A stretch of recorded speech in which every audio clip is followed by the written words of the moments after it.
Please be ready for dictation from the Hindu editorial section dated 22nd October 2021.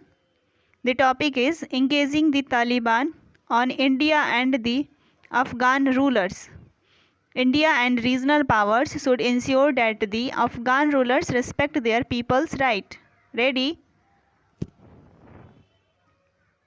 India's participation in a meeting of 10 nations with Taliban officials in Moscow and the signing of a joint statement and recognized the new reality in Afghanistan signal a decisive shift in the country's approach towards the Islamist group.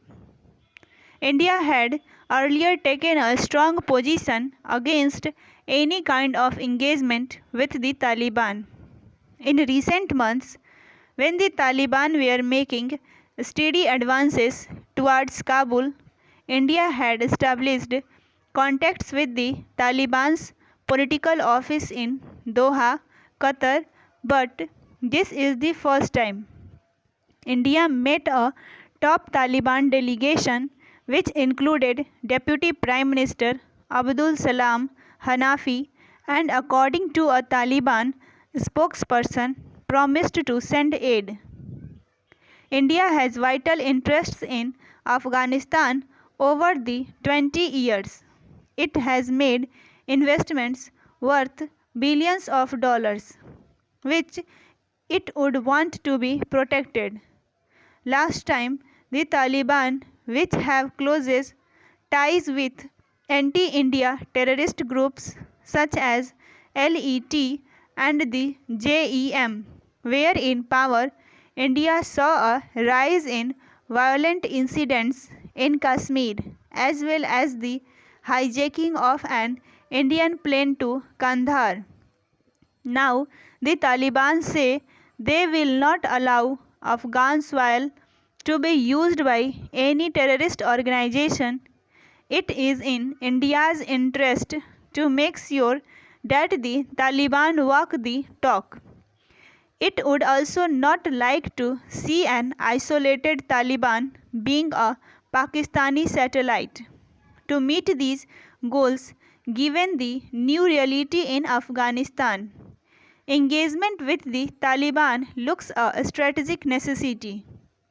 But this is a policy that needs to be pursued more through regional diplomacy than bilateral engagement.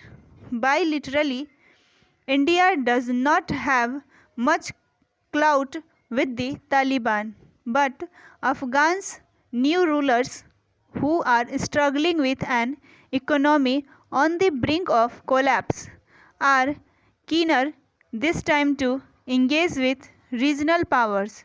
So the Moscow 10, which includes China, Pakistan, Iran and the Central Asian republics, has some leverage. These countries also have shared interests in seeing the Taliban severing its terror ties and Afghanistan being stabilized. If not, instability could once again spread beyond Afghanistan's border.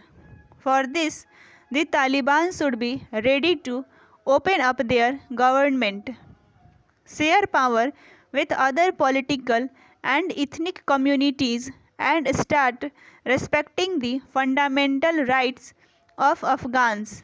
The last 40 years of Afghanistan's history are a brutal example of what could go wrong if one party or group tries to amass all powers in its hands.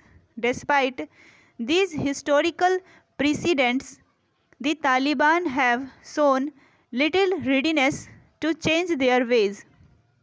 In the joint statement, India and the others asked the Taliban to keep their commitment on forming an inclusive government and ensure that their territory is not being used by terrorist groups. These calls should not end with the statements.